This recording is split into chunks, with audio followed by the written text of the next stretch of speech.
Hey everybody, how's it? Today, casting Vancouver Impact versus scheduled to begin at 8:30. It is 5 past then. Looks like we're at least one more person at this point. Draft has not yet begun. It actually looks like Vancouver Reds sec. I'll fix them, or at least on the draft therapy.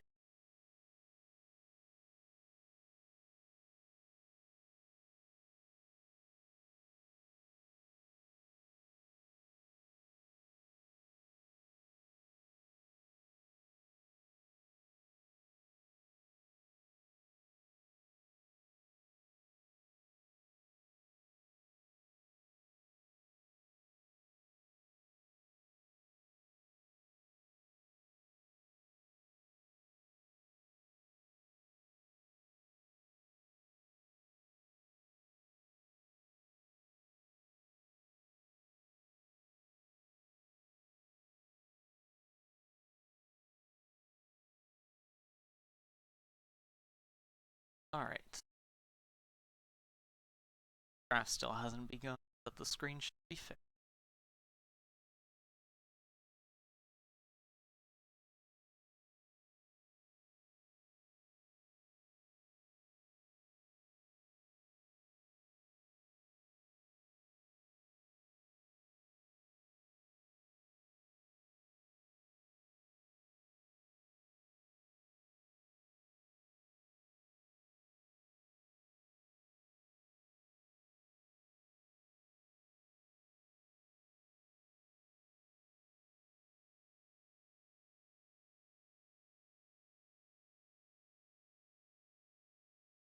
Let's see.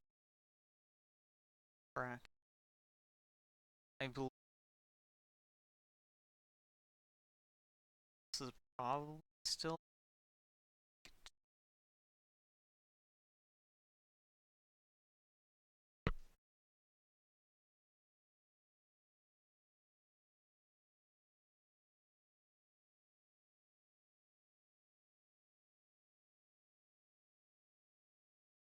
I don't current still battle 5.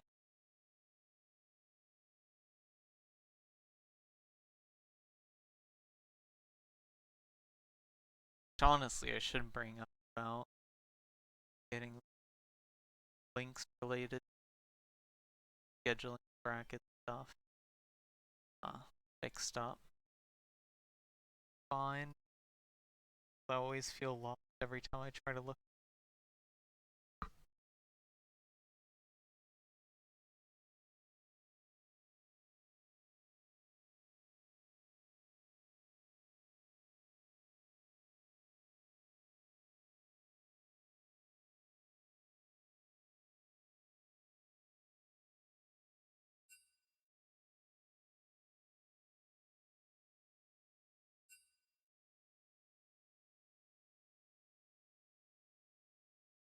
Ah, the alright, red side is ready.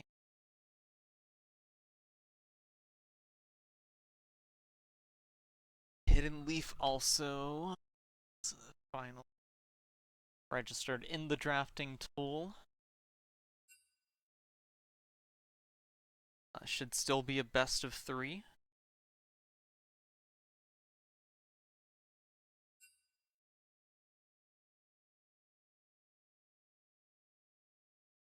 And it looks like Vancouver will be losing out on a ban for every match they play because one of the participants has not reached the required rank game. Past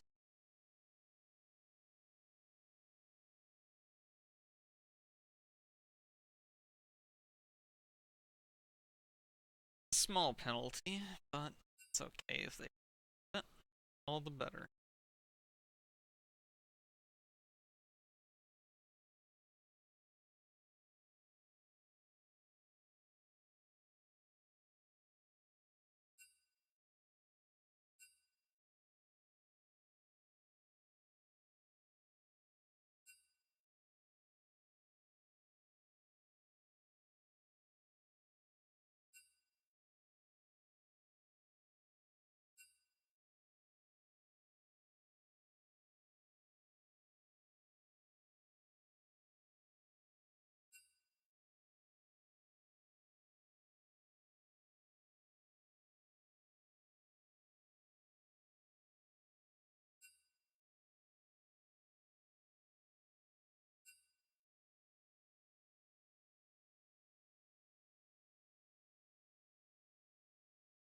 Alright, and the drafting has begun.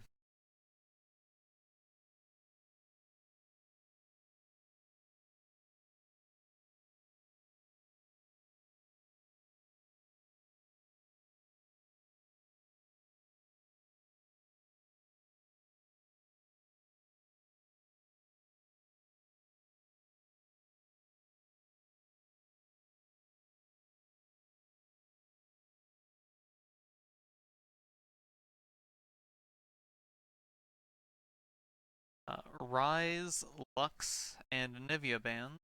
Anivia still being hovered.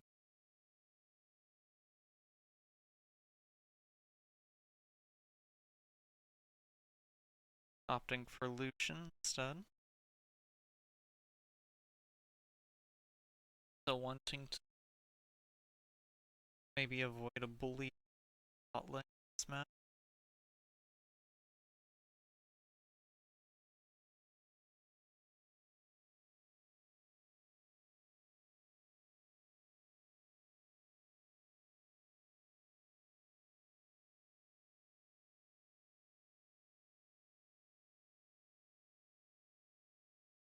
As VIP takes Rumble for their second ban. That will be, I think, the last ban. Yep, for VIP. Xin Zhao being knocked out by Hidden.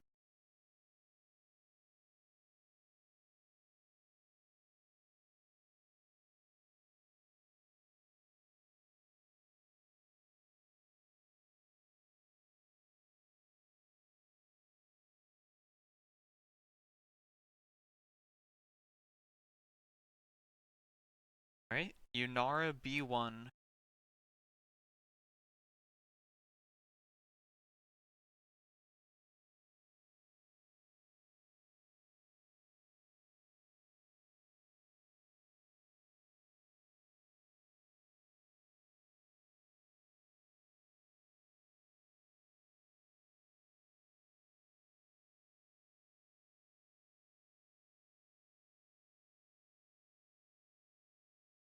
VIP responding with an Ashen Seraphine lock. Hidden Leaf covering Nautilus. Ashe and Yunara both very great for extended engagements, but Yunara does need to kind of build up to it. Ashe does have longer range, but Yunara does have a dash ability. There is that. As well as more burst, and because a lot of Ashe's reliability when fighting out lane, level 6 and beyond does require landing her ultimate, having the movement from Yunara will a bit for Ashe to come out victorious if they're on even ground. Third pick's coming out very quickly. Wukong to Hidden Leaf, and Orianna locking in last for VIP as the next ban wave comes in.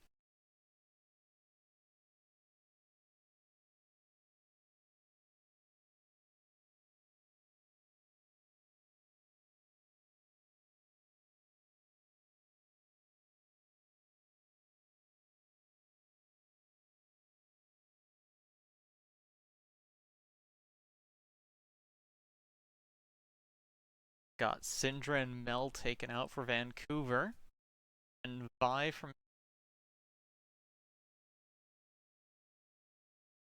Jarvan being the final ban as we head into the last set of picks.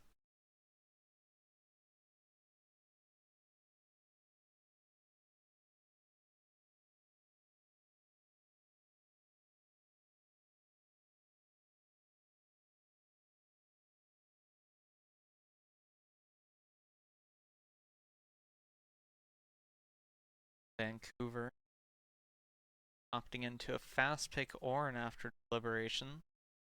They are absolutely going for a late game composition, while Lee stands up a bit more in the mid thus far, and early, are both pretty strong. Wukong, once he hits level 6, there's a lot of squishy targets. Ornn won't really be much of a participant in that for most of the early phase, if any. He will want his upgrades. And picking Ari into an Orianna is a bit dangerous there, I believe. Unsure if the Orianna nerfs are in effect. Actually, I don't think they are yet, so we won't be missing out on the damage that will be coming up soon. Be stripped from her dissonance. Covering Gwen. True damage and magic damage to Orange. You do have, an AP mid laner and an AD jungler. That AD jungler does have armor shred. So while Gwen does have, the true damage and magic damage that encourage Ornn to itemize into her, assume with health. Well, probably more so health to increase the output of his bonk. It does make it so that there is less value in the armor shred that Wukong would be providing. There is Mbessa for Vancouver's final lock.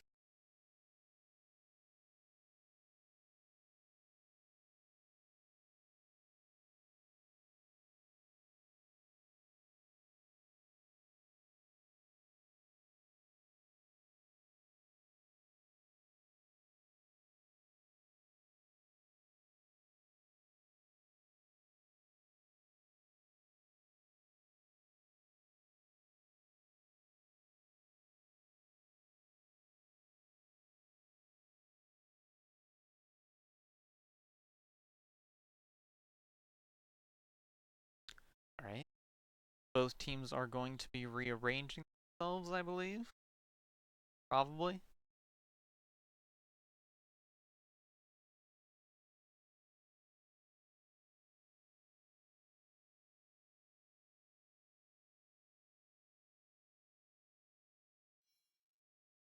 Didn't realize the music has been off for some time.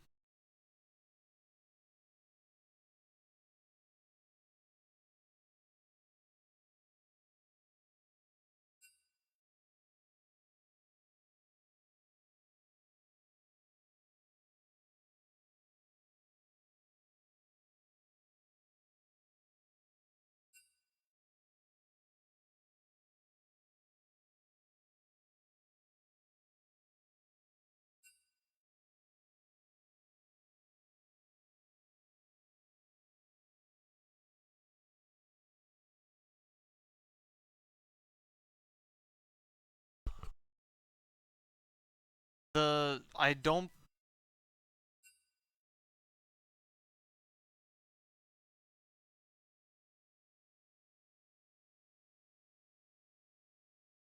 Alright, let me.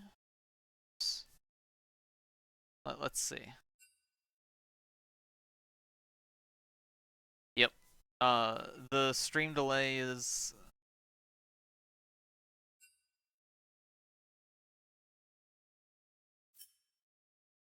Alright, lobby's being remade.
Wait, are we remaking again?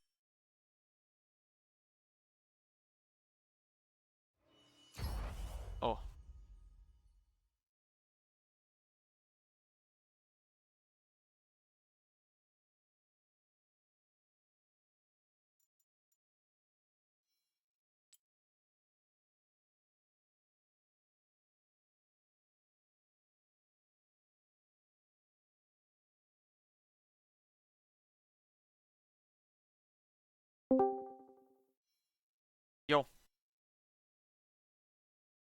Uh, I think that the initial lobby did not have a streamer delay set.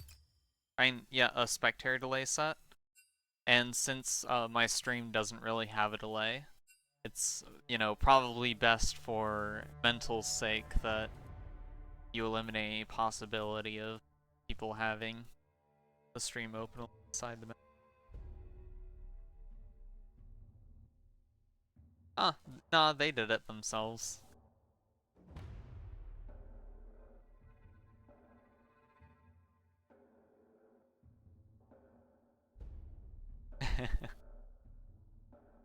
Yeah. Actual draft is finally starting. And, since everyone does it blind pick now, it goes much faster. Don't have to go through the actual selection.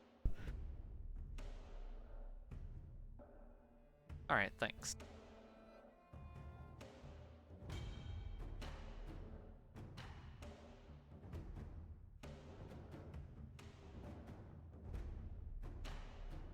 I I didn't know you worked at the fire department.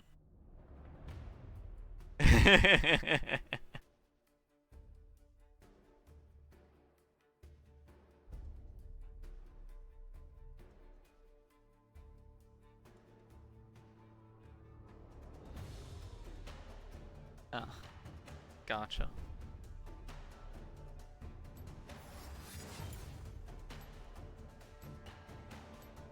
Alright. Thanks for hopping in.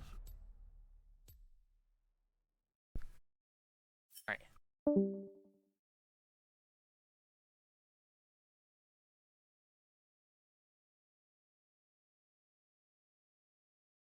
Alright, now we just gotta wait for that spectator delay timer. Usually be about 3 minutes, so. Alright, so team composition evaluation. I already noted that it looks like VIP is going for about a mid-late game composition. Leafs early game definitely looks stronger. Thing is though, like I don't think that Ashe is particularly bad in the early game. Like she is actually insanely strong. The more the wielder is able to abuse certain bot lane compositions.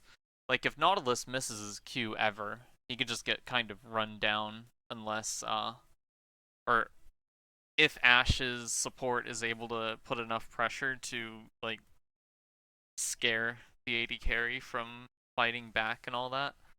Uh like her range gives her a massive advantage. I'm pretty sure she'd be able to kind of somewhat lock Nautilus down without getting hit by his it was his E, right? The one that has the slow effect.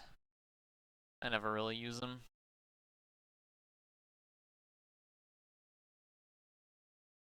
But yeah, playing around that and his hooks can really come back at Nautilus in the long run.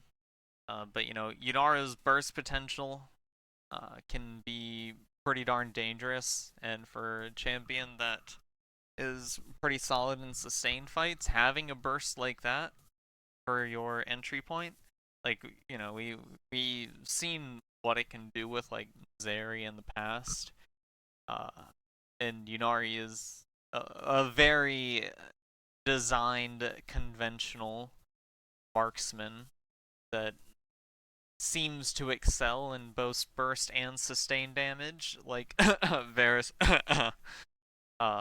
and only really has a slow at her disposal, and a dash. She is pretty darn competent. Then you swing over to the mid lane. I always feel like Ori can usually get an upper hand over Ahri, but if Ahri is able to swing it her way instead, it can be problematic for Ori. Wukong having the invisibility does make it easier to get a gank onto her. Putting the pressure, knowing when to go in, could put Ori into a bad spot, landing some kills, turn the tides the laning into Ahri's advantage, but we'll see with that. Going against Ornn, will force Ornn to build magic damage, magic resistance, and health. May start off doing pretty fine into Gwen, But eventually, usually when Gwen gets like her third item and onwards, becomes an unstoppable killing machine. So we'll see where he ends up with that as we head into this game 1.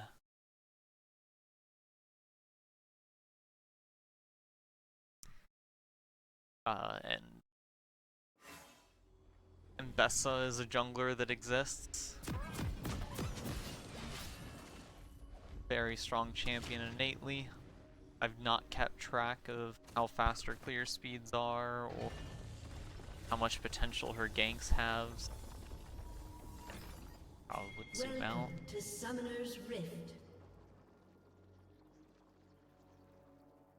And it looks like a defensive start once again. No team going for any early game advantages. Honestly, a bit sad that season toned that down. It's could oftentimes get into quite some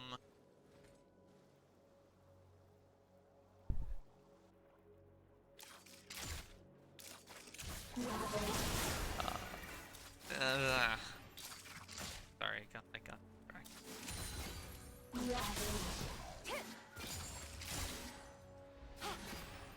but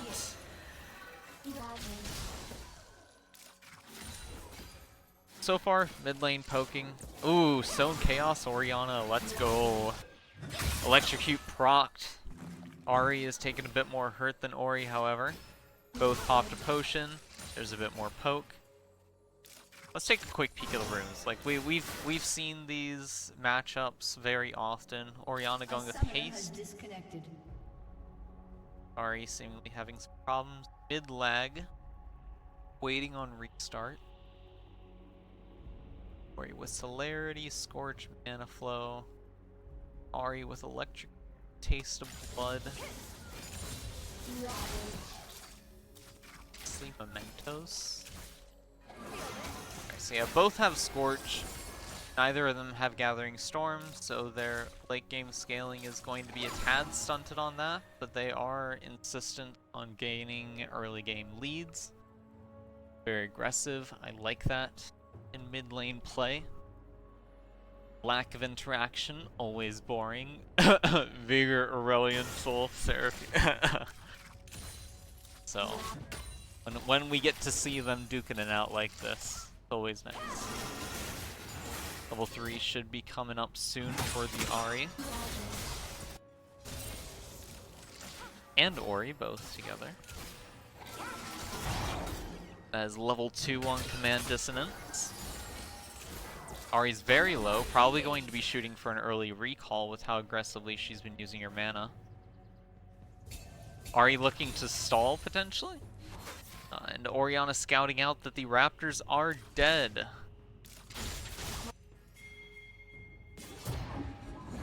Unfortunately, I think putting the ward there after you've already placed your ball is a bit counterintuitive, and you'd like to save that extra stack at that point.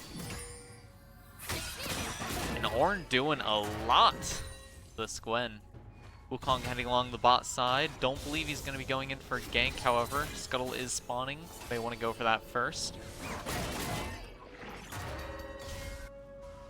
And his positioning hasn't really been caught for the most part. So I guess at the very least they'll be able to see where Wukong started once the camp actually starts appearing for red on that ward. Wukong will be going through the tri-bush for a gank. Hook comes out, lands on the Ashe, dropping below half health, ignited. Barrier comes up, flashes away, will get safe. Barrier from Seraphine keeping her alive. Wukong drops a little low, but that's not really going to matter, as we will see the wave crashed here to provide a good recall. They're going to want to pressure the Ashe off here, otherwise she's going to be getting a lot of XP, but guessing it's not worth their time trying. So there will be a advantage of recall from the Yunara. Orianna did not use her recall, or did not use her teleport.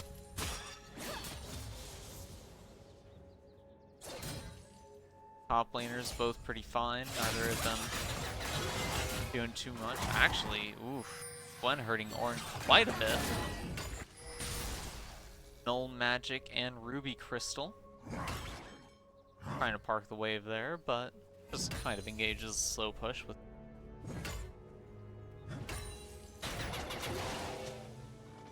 Got the bonk primed. When not wanting to step up with it on.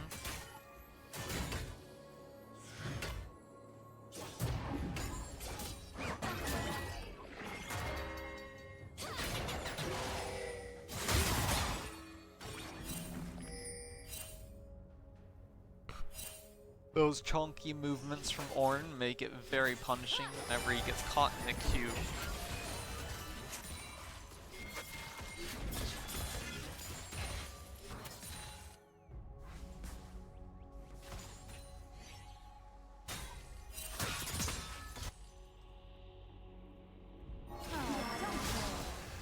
Charm goes wide.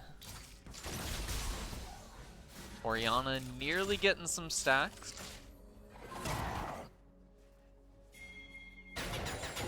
It is time.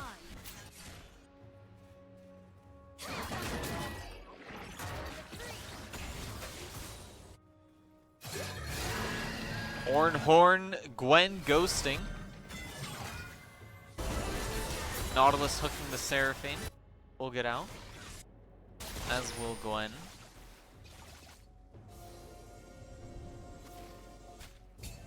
Mid lane a bit more neutral right now. Orianna's going to be a bit more careful because she's not going to want to take a lot of damage in these trades when Ahri has her ultimate available. Landing command Shockwave on Ahri with her ultimate up is fairly hard to do. Or very hard to do, especially with her having flash up. Two different options for Ahri to get out of any sort of kill threat and turn it on to Orianna. And Wukong just hovering down there. Out comes the hook, catches Seraphine once more. Health drops to 300 as she flashes out. Ashe putting a lot of hurt onto Nautilus, who will be staying in the lane.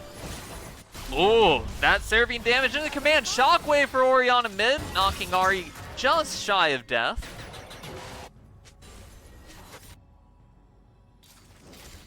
Sitting at 40 health, but her positioning is a bit dangerous. Orianna doesn't have the ball on her, so the travel distance will be a bit slow if she did try and poke out from that. Does not have teleport at the moment. Will take a recall, but is going to be missing on the tower gold, unfortunately.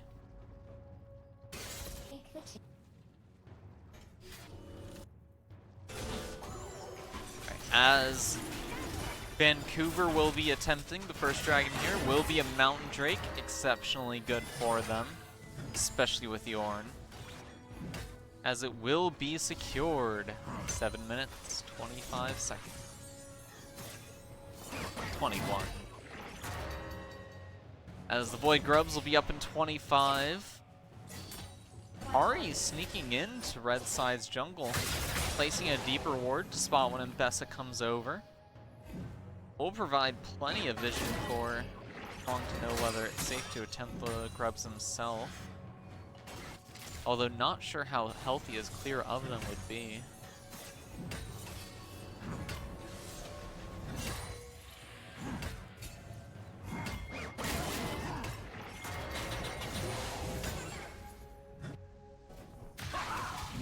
As he will start the Void Grubs now. And Mbessa gonna start hovering around mid. Will be spotted on a River Ward. And she sees the control ward herself. As Wukong snatches one Void Grub, out comes the Ornn Horn, lands the knock up on the decoy and the monkey himself. Mbessa's very low, however. They do have 4 on either side. Neither AD carry rotated to mid, so gonna have to roll with what you got. Wukong nearly dead. Seraphine goes down pretty quickly. Mbessa taking out the monkey, securing a Void Grub as Ahri gets out, very low health. Gonna continue providing support to Ornn as Mbessa goes down to the Gwen. Ornn tries to escape. Will get rooted and hooked by the Nautilus, but he flashes to safety.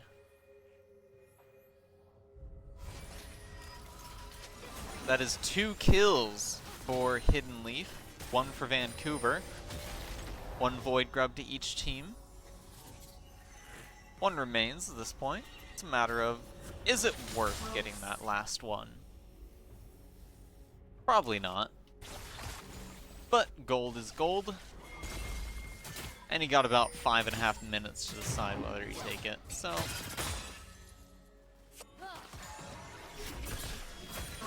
if you're in the neighborhood. Orianna, once again, getting a bit more damage onto the turret. Not enough to get the plating, however. Ahri ultimate is down. Orianna ultimate up in a bit. 24 seconds. Ahri does have flash available. The attack command dissonance stopping short, unfortunately. That mana was at a loss. Gonna have to go in some more cooldowns there. Ooh, Wukong coming out of the river bush to take out Ori with a bit of assistance from Ahri. No charm needed. As Ornn going aggressive into the Gwen, who has Ghost up yet again. And Bessa not bothering Tail any further. May go for the grub, but Scuttle is being taken out. Might not actually be safe, as there are 3 rounding up to take her out. Will successfully take the Void Grub, but she has no avenue for escape. Will take the death. Nautilus hook goes wide, as does Seraphine's root. Or no, those are 2 that went wide. Her root just didn't have any slow to buffer for the root.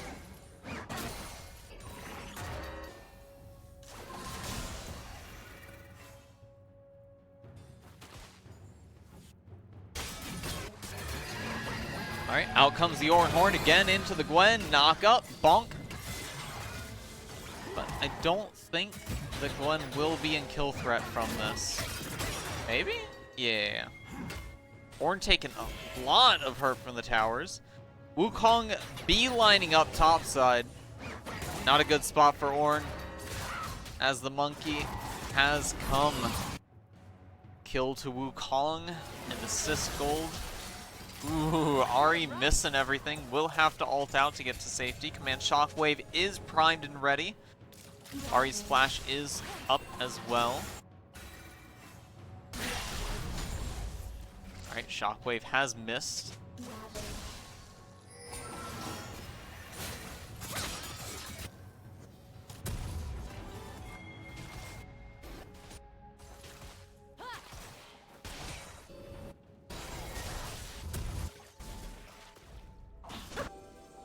And Bessa looking for some camps to steal. Raptors are up. And Wukong is sitting over on the Krugs at the moment.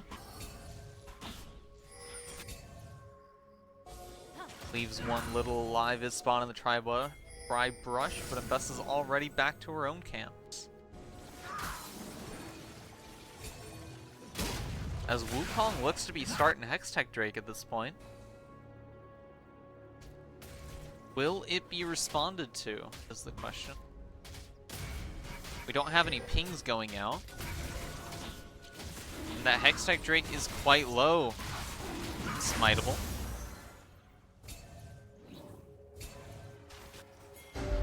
Ashe does have ultimate ready. Every bot laner does, every jungler does as well. But, frankly, at this point, Bessa's has less value than Wukong. Out comes the taunt, will be slowed. Seraphine ultimate catching the monkey. Doesn't have his clone anymore, however. Out comes the ultimate on the turn, will knock up 2 and more. Monkey goes down as well as Nautilus, but so do Orianna and Ashe as the knockup comes out. Will hit the Ahri. Will go down to Ornn for the kill. No teleport available, however, so Gwen is going to enjoy her free gold.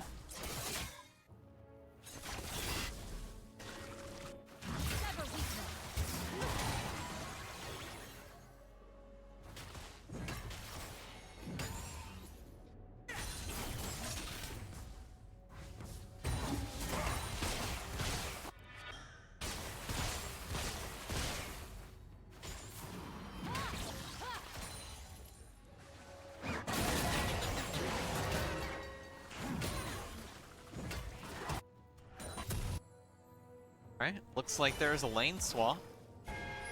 Bot laner's top. To ensure that top lane tower won't be obliterated. Ahri headed back towards the bot side, actually. Nautilus sitting in the tri-bush. Looks like they were contemplating doing something, but decided not to in the end. Seraphine holding the way for Ornn. Nautilus coming over. Hook misses. Does not land on the wall either. Ahri ultimate comes out. Will land a bit of poke damage.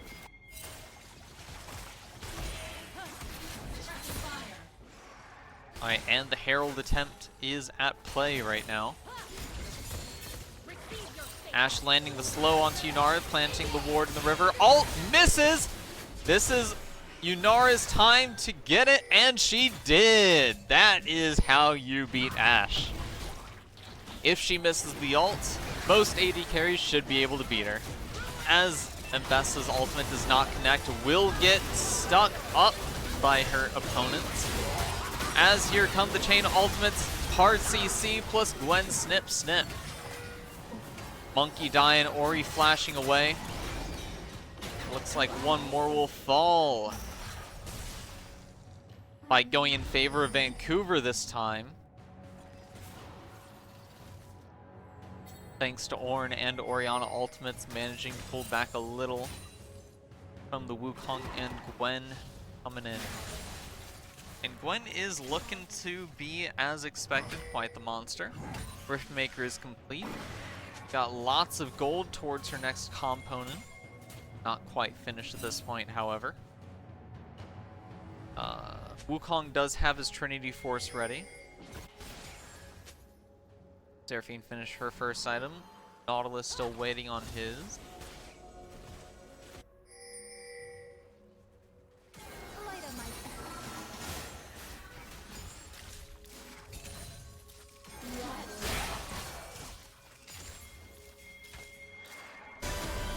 As teleport coming in behind the Ashe and Seraphine, but Yunara goes down. Gwen is immune.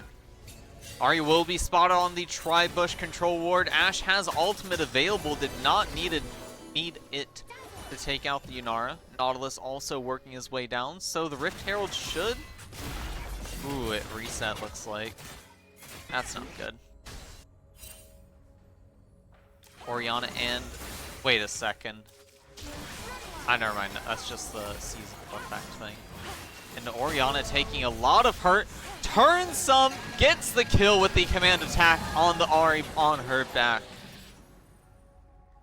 Will get cleaned up by the Wukong, but that mid lane tower is still standing. A bit of gold left to pocket for Vancouver. As the gold values are similar, let's take a look at the split. With Gwen about 1,000 gold lead over her laning opponent. Junglers, Wukong in the lead, also by 1k. Mid laners, mostly even. AD carries, Yunara's ahead.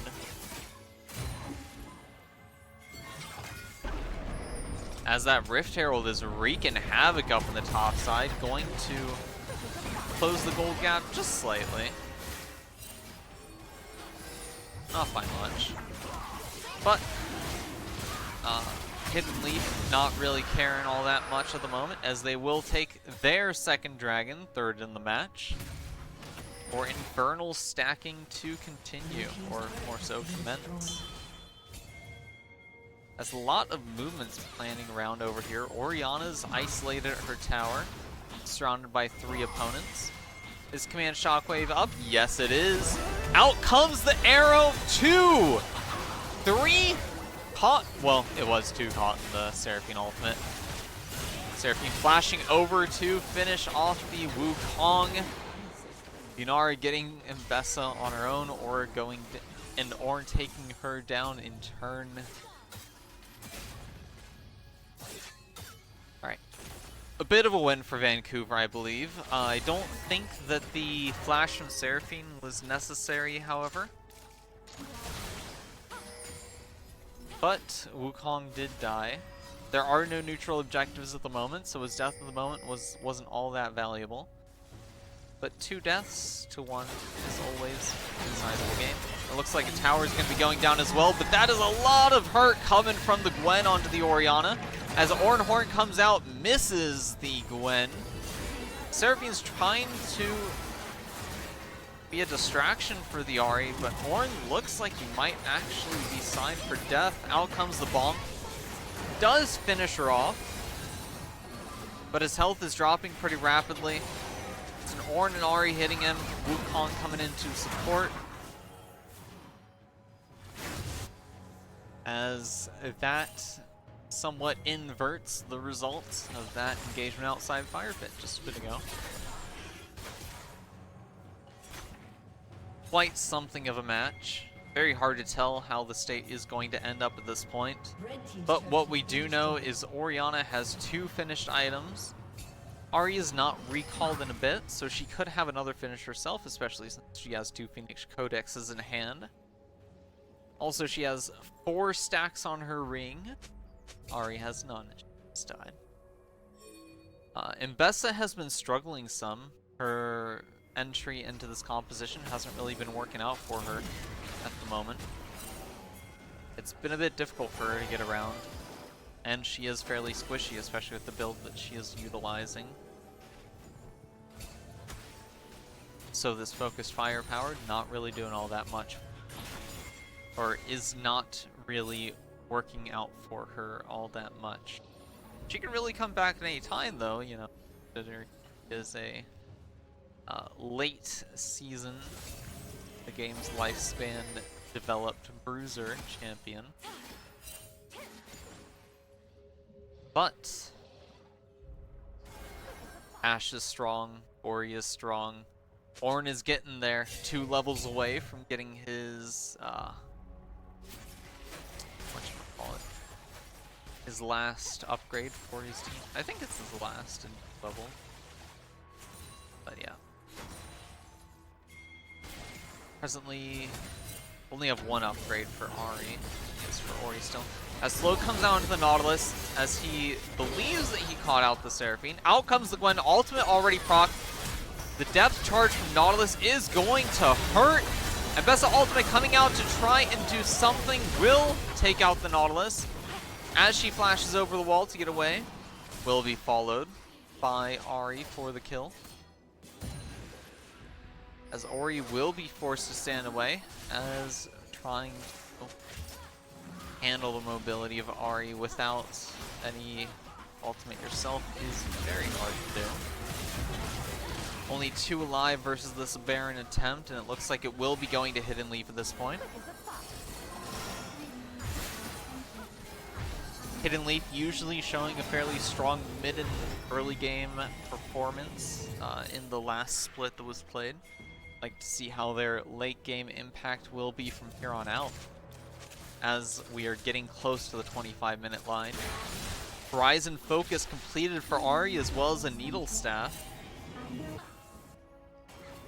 As Ornn is alone, Nautilus Hook comes out, will land 2 allies from Hidden Leaf converging, as Ashe and Seraphine are making their way down to provide support. Out comes the Ornhorn, looking for knock up, will land on 2, as Nautilus Hook comes out and the tip catches the Ashe as Ahri is running down Seraphine.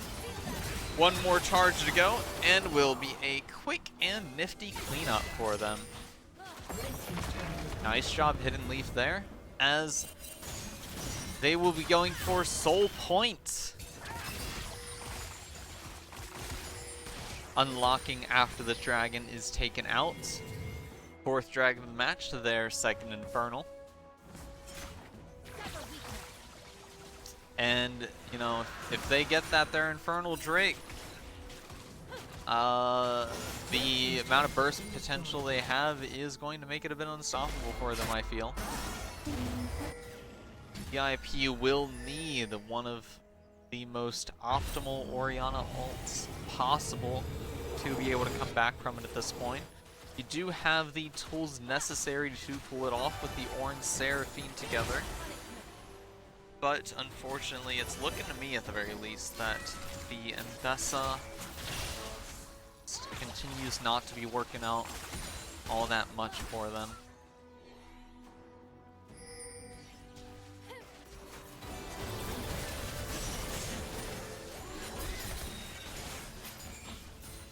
She is a dive champion, but no actual dive to go alongside with her, while the rest of her allies excel somewhat of a control and front-to-back sort of play style. Thinking about what junglers might have probably fit into this better, I'm thinking maybe Maokai probably would have been solid. Maybe even Sylas, actually, since he would have access to like Wukong ultimate.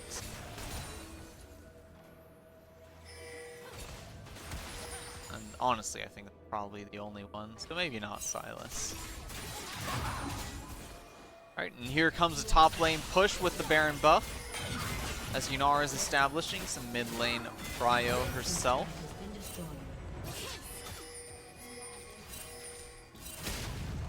Orm trying to keep tabs on the enemy.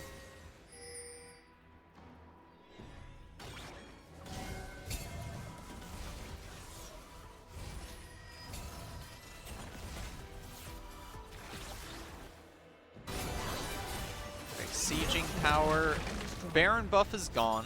There's that. But that is a second inner turret gone. No inner towers remain for VIP. It's all up to the base at this point.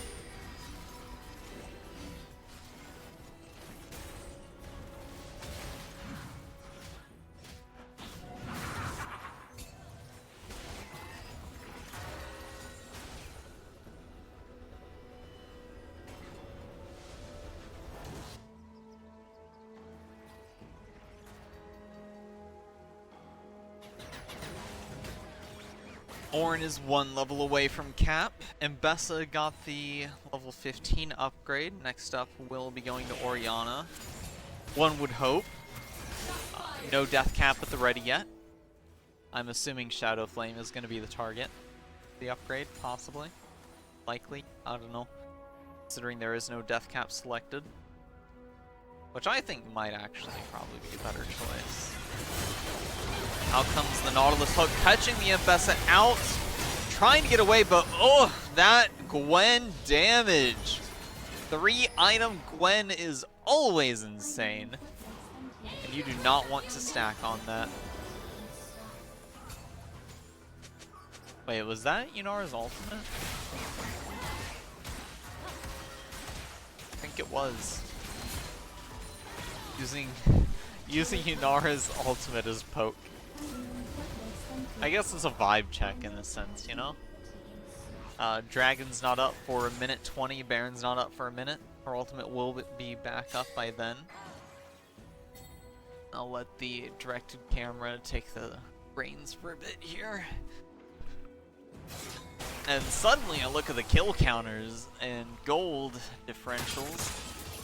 And yeah, Hidden Leaf has done quite a bit for themselves. 10 kill lead, 9k gold lead.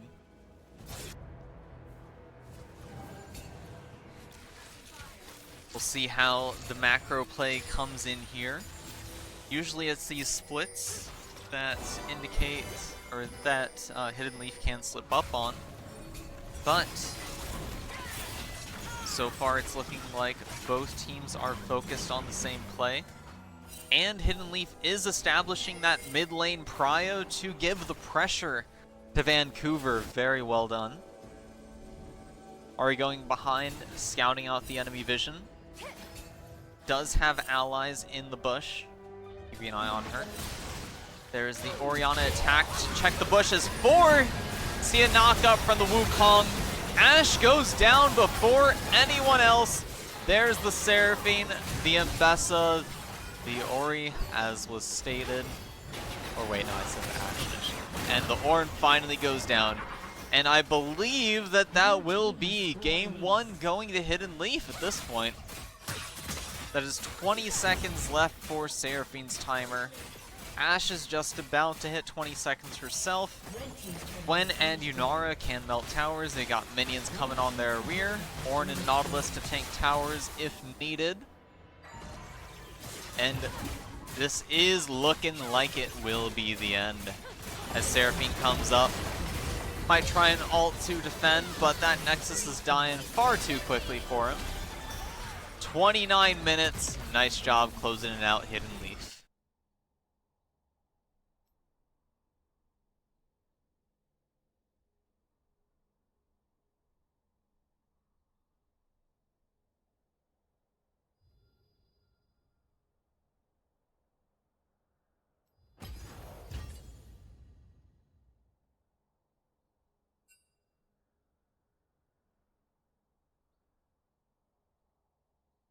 Alright, Game 2 draft is underway, so I'll just hop into that. Looks like sides are unchanged. Hidden Leaf banning out Ryze, Lucian, and Xin VIP knocking out Rumble and Lux. Reminder that they have lost a ban for every match they played today due to not reaching the required ranked matches for the week for one of their members.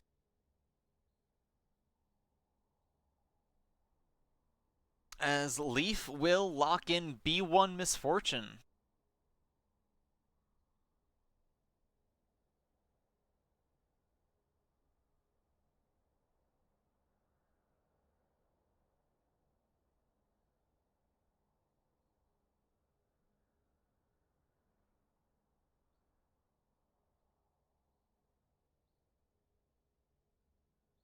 Being responded to with Smolder.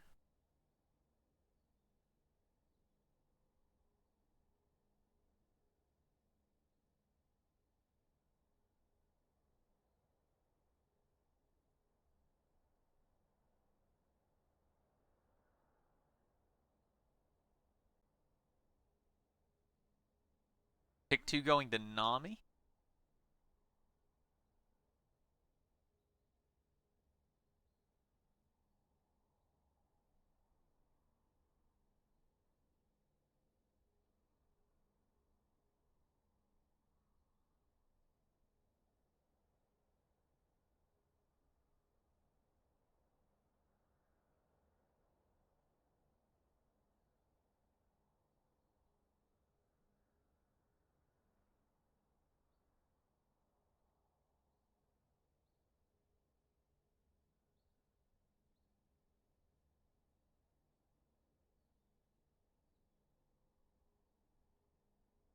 Right? Hidden Leaf responding with a Thresh and Jarvan pick.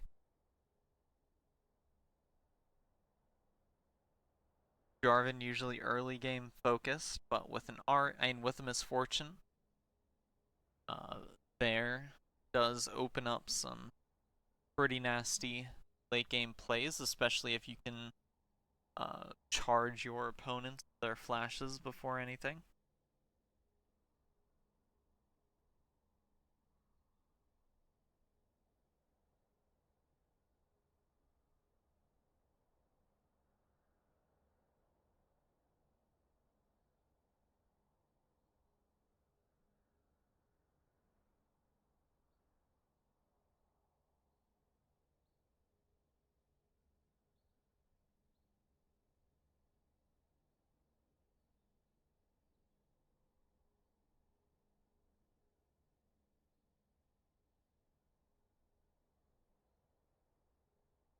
Being Vancouver's final pick for the first set. Bands coming out: Cassiopeia, Syndra, Galio, and done. Cassiopeia ban.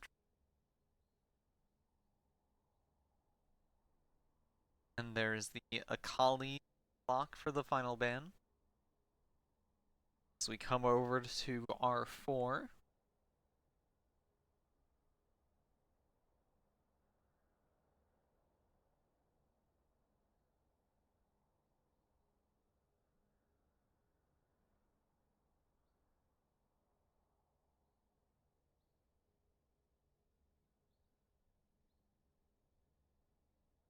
Alright, Azir R4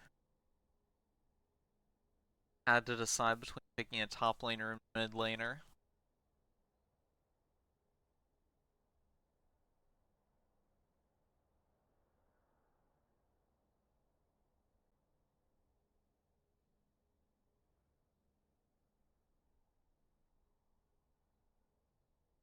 Leaf hovering Zerath. Artillery and control. Wait, is this your considered control? Yeah.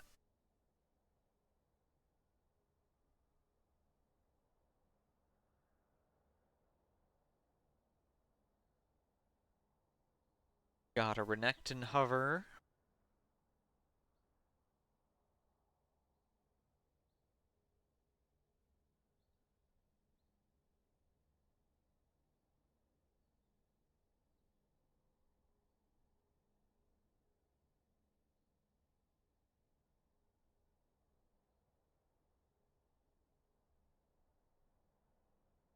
And the Renekton's locked in.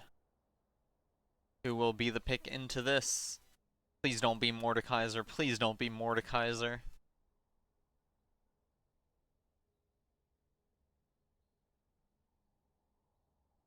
So far, your composition on VIP end. And I just never know what to think about Smolder. You, like, when he released, it was always just like, okay, if you can wait it out, you just insta-win. Like, these days, I know he's strong, but I just can't consider what way it is that he, like, impacts stuff. Uh, and they do have, you know, a Nami and a Nazir, so there is a degree of, like, disengage available to them, and, you know, keeping the enemy at bay. And they do have all-in potential with Lee Sin, Azir, and Cassante. But I don't know, Smolder always just feels so strange as a champion. Like, you know, with Ashe, with Misfortune, it's like, yeah, early game, try not to stand behind anything. Late game, fan of death. But Smolder, it's like, okay, he presses Q on a thing, and depending on how late in the game it is, that thing will hurt a lot. But uh, if he gets chased, he'll like hurt the thing that's chasing him a lot, and then follow up with a bit of burst. I don't know. The damage output for Smolder is like a really weird. It's weird, similar to Yunara's damage output, where it's kind of bursty and kind of sustained, but it's like the opposite, where it's more in bursts. And the sustain is mostly linked around his flap.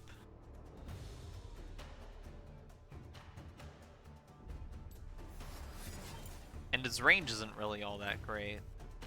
Mostly just the slow that he has for the most part. And then, you know, the built-in collector that, thanks to not being absolutely obscene these days, is just, you know, basically that, a late game collector.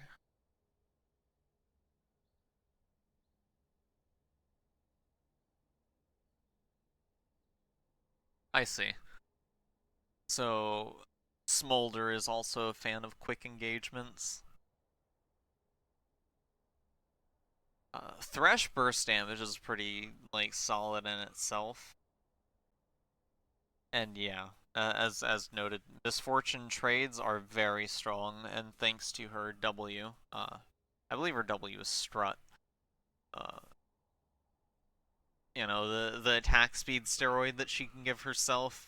I sometimes forget it exists, even though I do know that it's there.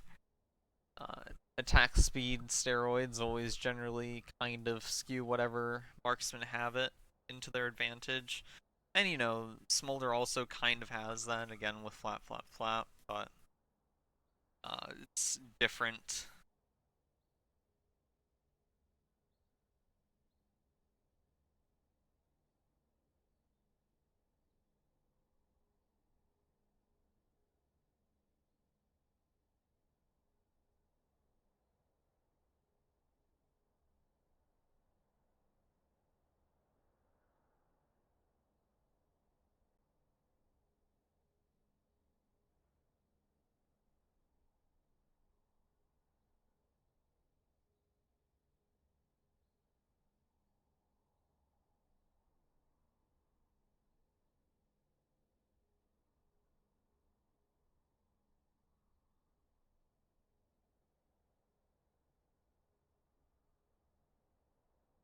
Alright. So in terms of team evaluations, Renekton into Cassante, iffy. Uh, Renekton, if he gets ahead, can make Cassante effectively meaningless. Same kind of deal vice versa, as usual. Lee Sin, Azir, and Cassante can work pretty well together, as does Nami and Azir for Smolder. But, as noted, not really quite sure what Smolder can do for a team like this. Like, he's not aggressive enough to match, and if he does go aggressive enough to match, it's like pseudo-Tristana brain kind of thing. Where it's like, go in, go in, go in! Oh no, my escape is gone. And he doesn't really have the self-peel that Tristana has access to versus a singular or multiple stacked targets. You know, since Tristana can just blast them away if possible. While Leaf does... It's hard to say whether I feel great about Leaf's composition either. Because, like, I like Xerath as a champion. I do find his older state to be a bit more fun. I don't dislike his newer state, but the lockdown was great. If he could have 5 abilities, I'd bring it back. But... Ooh. You know, I very much appreciate the skins the mid laners are using in games. They're nice.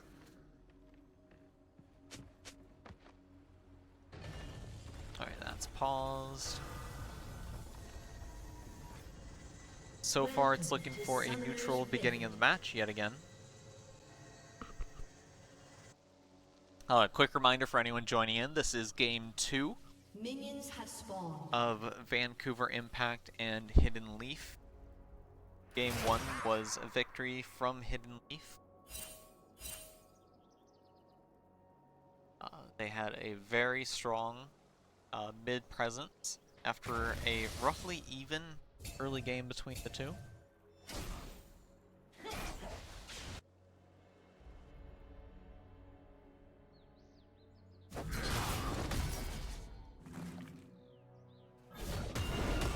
We also see a bit of, or we already see a bit of handshaking between top laners. Some vibe checking from the Cassante. Out comes the first hook attempt from the Thresh. Bone plating's gone, didn't do any damage. And no mitigation for have you.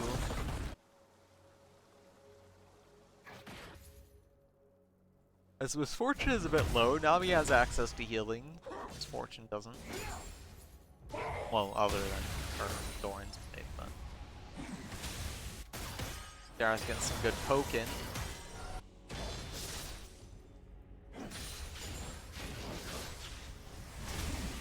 Some more Qs. Ooh, he's gonna be going aggressive. W just barely lands, no center hit. I think that's enough for him. Landing those Qs to try and clear out the minions to make it easier to land his stun a bit. He doesn't have it yet, as he is level 2. Once level 3 comes along. Lots of fighting going on everywhere, however, at the moment. Does have access to his stun now. Here comes the Q. Minion's still there, can't throw the stun out. Ooh, out comes Flash from Misfortune to try and take out the Smolder. Will survive with about 50 health.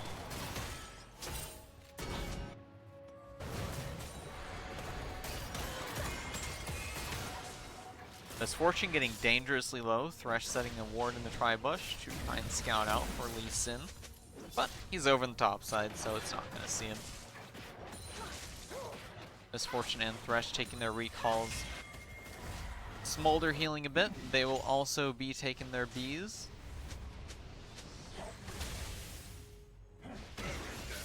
Azir continuing to take a beating. Sante Q3 stopping just short of hitting Renekton.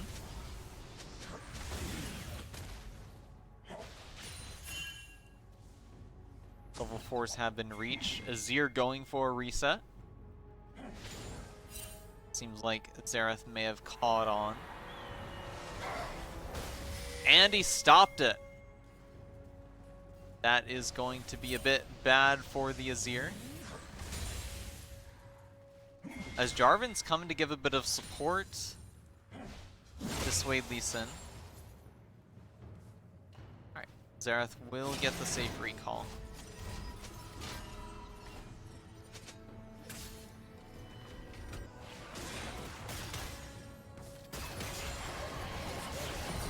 Nice Thresh Hook. Will Nami go down? Out is the Flay. Emote for the taunt as first blood secured by the Misfortune. Wonderful hook.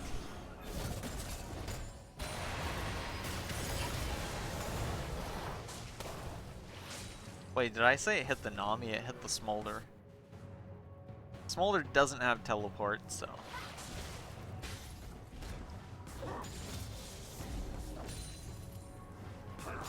Appears that Renekton is having a bit of rough time into the Sante.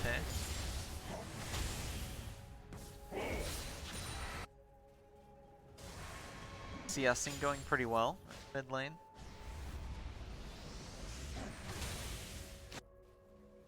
Azir with boots gonna have an easier time avoiding the poke from Azir and Xerath. Nice stun! As Azir tried to close the distance and put a lot of counter pressure. Didn't see the stun coming, I guess.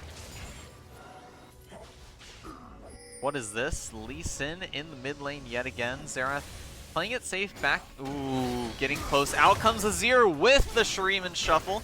Will force the flash from the Xerath, but he does dodge the Lee Sin Q. Nicely done. Does still have his teleport available as well. Does not seem like he'll be resetting just yet. As Smolder is struggling to CS in the bot lane, 20 CS deficit.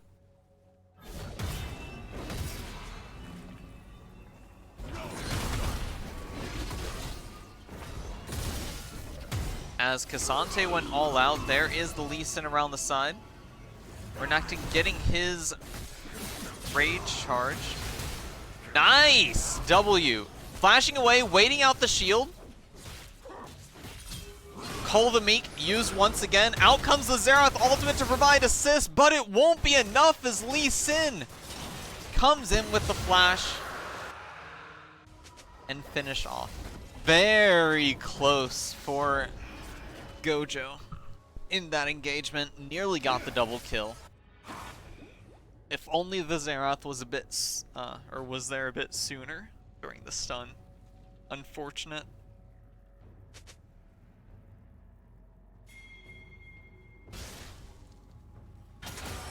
As Jarvan coming around for a gank onto the Nami. Out comes the Flay. Smolder knocked out of his flat by it. And two more go down. One for the Jarvan, one for the Fortune. There'll be 3 kills now for Hidden Lead, as Smolder is continuing to struggle. That is over 1,000 gold lead in the bot lane at this point. And against a Misfortune, that can actually be game warping. Ooh, Thresh is very much out of position. Lee Sin does have his Dragon Rage kick. And that is a no getting out for Thresh. Goodbye, Toji. Now, the unfortunate thing is that so far, Misfortune is doing the best in the match thus far. Xerath isn't doing poorly, but the late game is going to be a bit dependent on how well he'll actually be able to insert himself into it. The CC he has available is less impactful than Azir does. Ooh, nice flag and drag from the Jarvan. Lee Sin does manage to get away with half his health. Should be able to heal up pretty easily. But Thresh is actually... okay, they're just deep wards. Nami's going alongside with him. But Azir is coming out to provide assistance. Lee Sin... ooh, Nami hit by the flag and drag. Out comes the Xerath ultimate to get the kill. Throwing out some ultimates to get some poke and scout for his enemy jungler.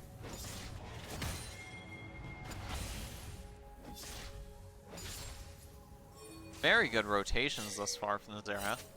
He has had control of the lane throughout. Flash 1/4 left till it's back up.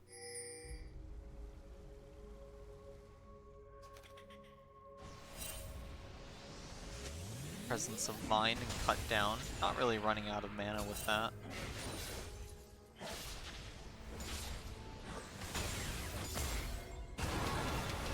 Ooh, hook misses this time around.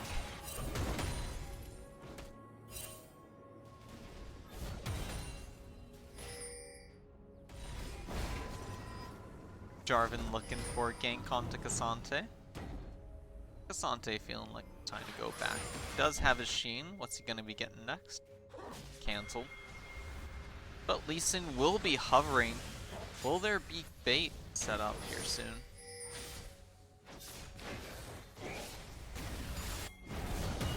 Alright, Lee Sin finally spotted. Overcomes the Jarvan. Wasn't envisioned. Double knockup. Cassante getting incredibly low. Will drop down to the Ignite from Renekton. Lee Sin trying to escape will end up being successful thanks to his Q and E. Yeah, Q and W. Or wait, no, it is a Z. Yeah. Azir getting that tower plating. And Misfortune continuing to pile up the gold. Still hasn't recalled to finish her item. Either that or she got boots on the last recall. But it should certainly be able to finish at this point, right? Ooh, very nice stun from the Azir, from the Xerath. Will have his ultimate cancelled as Azir pushes him towards his tower. Here comes the Lee Sin. No Dragon Rage kick available, however. And will end up going down. Unfortunate. Nice play by the Azir.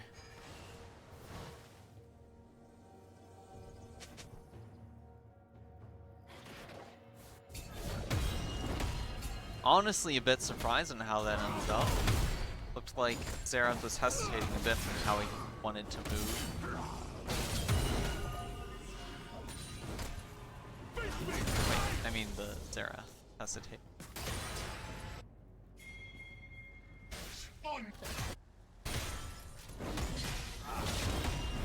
Renekton got Black Cleaver already. That is a lot of armor being shredded. Cleaver and Slice and Dice empowered together. Wonder how much cheese the Cassante will become with that.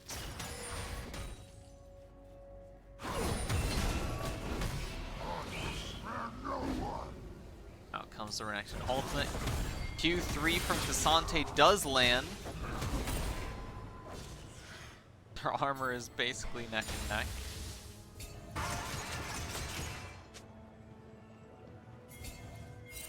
Looks like a failed play on the bot side. Ooh, Misfortune opted for a Bloodthirster first item. As Hidden Leaf will be going for this first dragon. Lee Sin forced off, will not be able to contest. Or no, this is the second dragon, not the first.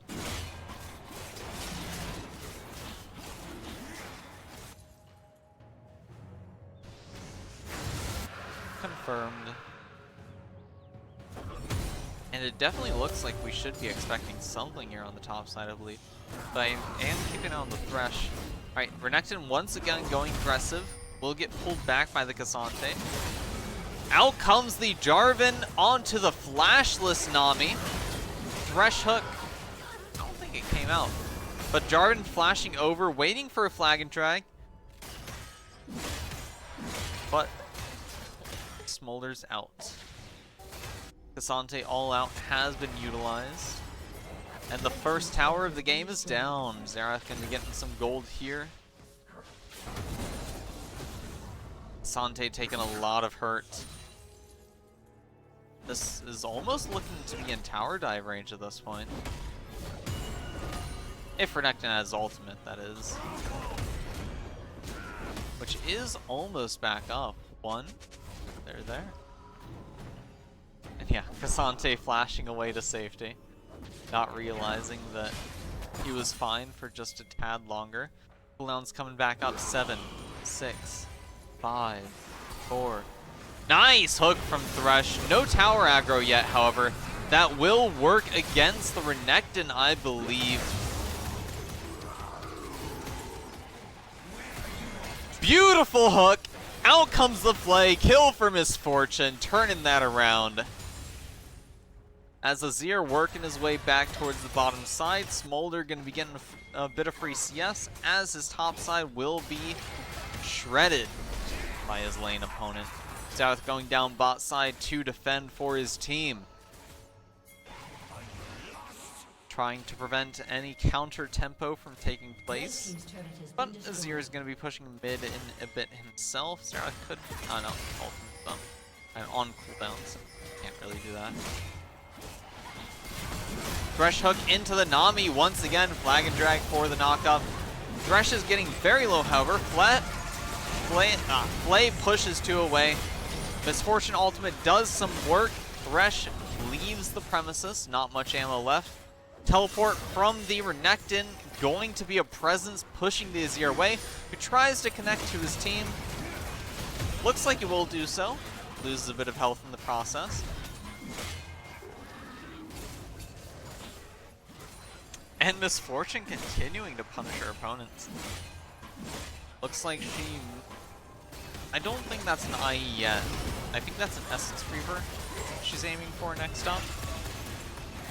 As a lot of hurt is being put out. Those chunks onto the Cassante, despite the Iceborne Gauntlet.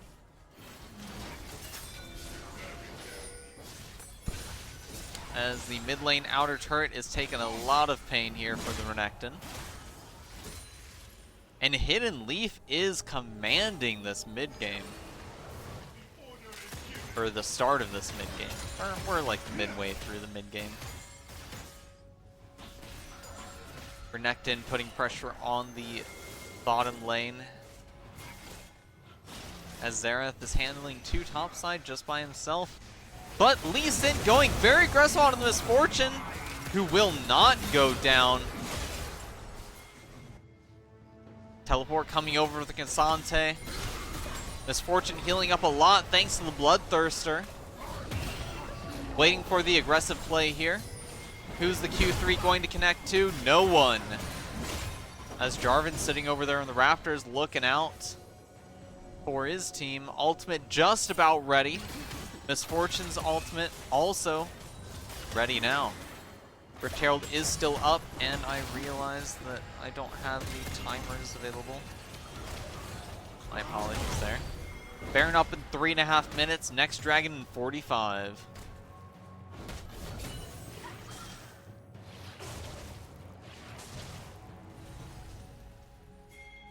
Resets come out. Collector, item number 2 for Misfortune. 3 long swords, why not?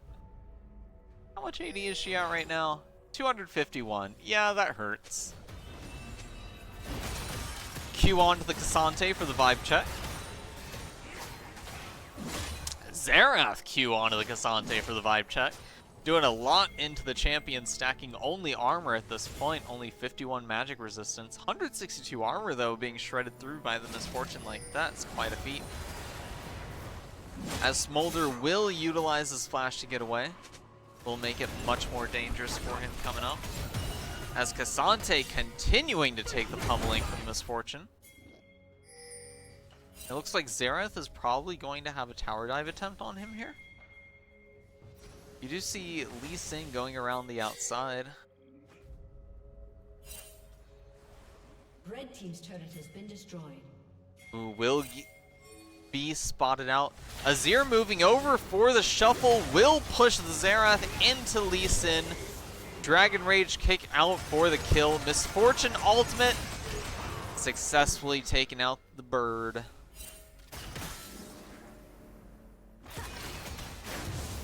Oof. Out comes the flash from the Lee Sin as Jarvan takes out the dragon. Dragon number 3 for Hidden Leaf. Opening them to soul points. Yet another Infernal Dragon, or Infernal Soul, up for grabs this game. Infernal Soul on Misfortune with a massive gold lead. That is a 4,000 gold lead between the AD carries. Top lane Renekton ahead by 1,400. Jungler 500, mid lane mostly even. And supports even 14k gold lead. Hidden Leaf in for a commanding game too thus far. Much more so than the first time around. Renekton going up top side, going to be putting pressure onto the lane with the Cassante. As Misfortune spotting out the Lee Sin in their jungle. Hold on a sec. What happened there? He wasn't spotted by anything. Alright, there it is. Misfortune walking past, seeing him on the rafters, avoiding the Q. Nicely done. As Xerath offering support did land one ultimate tick. I did not see if there were any more. But very nice. That cross-map support provided by the Xerath has been very nice throughout this match. Early on, it could have shifted it even further for the Renekton early on if it was just a bit sooner, but, you know, it is what it is. And he's been putting some work throughout to make up for that situation. And Cassante's been a bit struggling, stacking a lot of armor, especially because of how much that Misfortune's been hurting. But all that armor and no magic resist does make you a feast for this Xerath. Alright, Thresh coming over. Hook comes out, will go wide. One sec.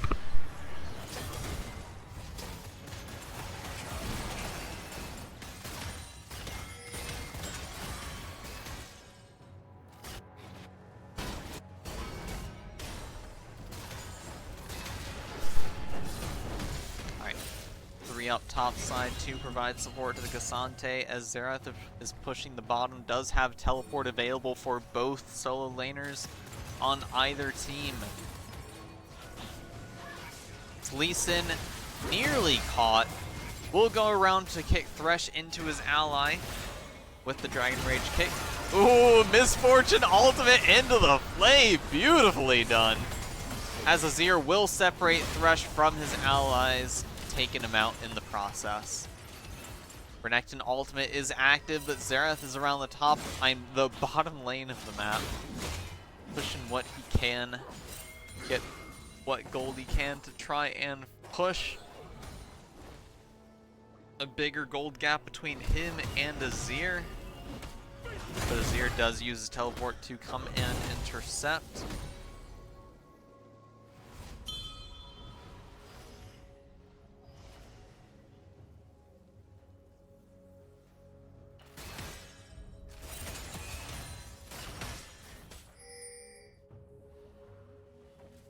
Alright, Cassante coming around to engage this Renekton once more. How much armor is he sitting at? 185, fully shredded, 84 in all-out mode. Flash from Renekton out will be assisted by the Xerath. Baron is up, Dragon up in 120. We are 22 minutes in. 444 gold for Hidden Leaf. Just shy of 35k for Vancouver.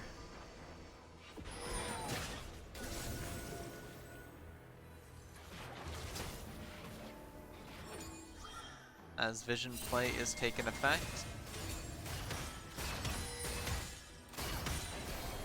Out comes the Thresh hook. Not quite the movement that Renekton was looking for, as he was caught out by a bubble. Azir taking a lot of hurt from the Xerath ultimates coming out. Oh, almost half Nami's health bar taken out by a single Azir Q. Able to clear the waves with a single shot. Cassante is deathly afraid of it. Nice Thresh hook into the flay. Misfortune Q, ultimate soon. There it is. Not quite enough to finish off the Lee Sin, as he and Azir do get out safely. We'll take his recall. Dragon up now. Cassante half health will be CC chained to death, as Renekton also very much out of position. Thresh hook short, but Thresh Hook catching a lot of hurt onto the Jarvan. Out comes the Smolder ultimate, hits 2. As boy, this Xerath, those damage ticks coming out. No one is itemizing for that magic damage, so he is putting a lot more hurt than you would usually see as Lee Sin goes down. Will confirm a Dragon Soul for Hidden Leaf. Misfortune just going to be absolutely nasty, and the Xerath with these Infernal Soul triggers. Feel like anyone that gets stunned by Xerath at long range is destined for death at this point, as they will look for a Baron attempt coming up soon. 24 minutes. Will we see an end time similar to game 1, or will we see a turnaround from Vancouver? 10k gold lead. It is still anyone's game with the ultimates available to VIP. It will be tough for them, however, and Azir is out of position. Jarvan running on over. Flag and drag up shortly. Out comes the tower placement, and that damage from the Xerath ultimate is insane. He will go down. Nearly entirely to those Xerath ultimates.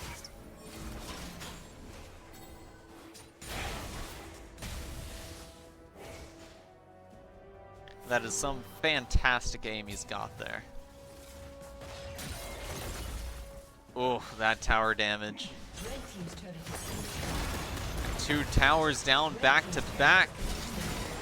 May not be looking for a Baron, but are looking for a match as enemy or Vancouver's bot lane goes down very quickly. Cassante teleporting back to his base to try and defend what he can, but will it be enough? They've got the Lee Sin, the Azir, and Cassante together, but these towers aren't going to be much defense for them, as Cassante will be chain CC'd and taken out yet again. Armor absolutely shredded and shrugged,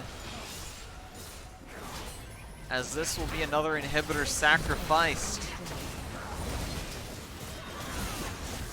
But will Hidden Leaf back off at this point? They've only got 1 wave of minions to work with, and a clear opportunity to take Baron at this point.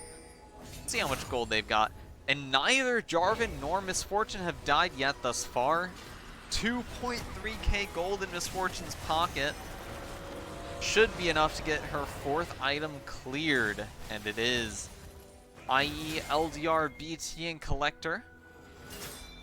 With another BF sword at the ready. Just shy of 400 AD. Baron buff will push it over the edge. They will be seen going to this Baron, but there is no Smolder. Nami coming around. Flash not available for Azir, while both Misfortune and Xerath do have it available themselves. Thresh over the wall will be able to pull over any assistance that might be needed or set up any Misfortune ultimate angles. Out comes the hook onto the Lee Sin, prime target for doing a major objective. Out comes the Azir from behind Shrima Shuffle. The healing on Misfortune, incredible. As Cassante, last one to be chased out. Smolder dying to the Xerath. Ult 1, 2, lands, 3, miss, 4, 5, miss, 6, miss, 7, obvious miss, 8, manages to land. Well, number 8 was not an ultimate, but you know. As Hidden Leaf will go to clear this out. Renekton looking to finally get a solo kill onto Cassante, and will he before the match clears out? As Cassante flashes away to his death in the Baron pit. As VIP will be aced and the match will end.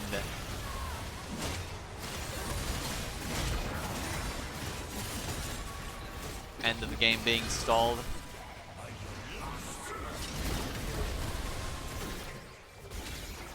At that 28-minute victory number 2.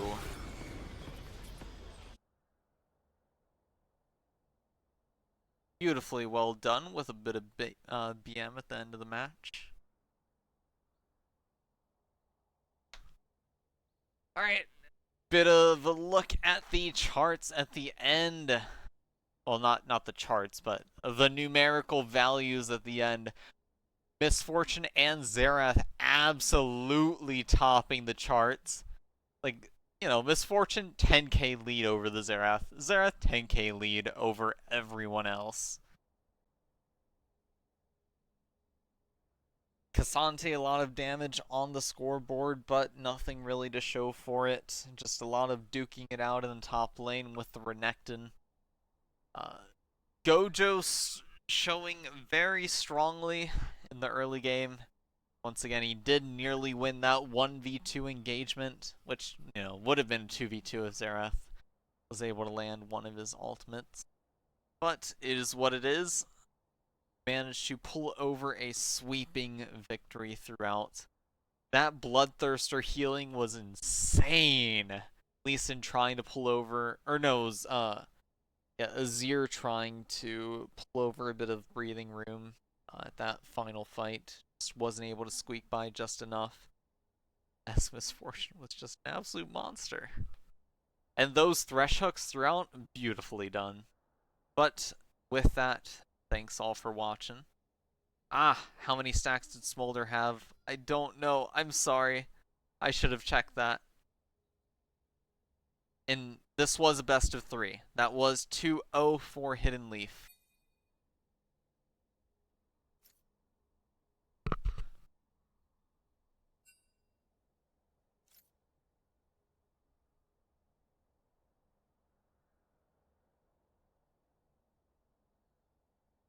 But yeah, with that, we'll be calling it here.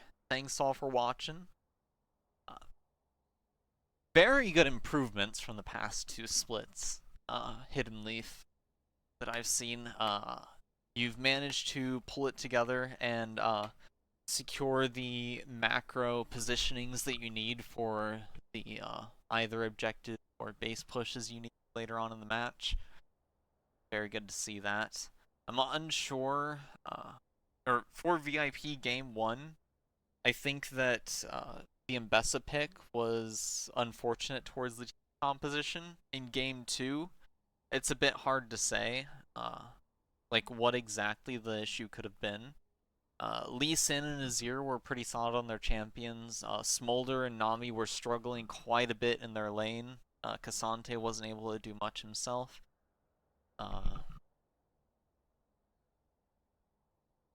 It felt like there wasn't much cohesion that was able to be done with the selections. I think that I don't think it was a player issue by any means. I do think it was mostly just a composition issue at that point. I think that's just a thing to work on from that moment. But yeah, altogether, despite the heavy skew for Hidden Leaf in these games, I do think that it still was a solid match between them. It didn't seem that VIP was necessarily locked out at the possibility of a return from either of them. It's just, it just was too heavy of a skew. Or the openings just had to be too tight and perfect for them to have come back from the situation. But yeah, with that, we'll be calling it here. Once again, thank you all for watching, and good game to both participants. Farewell.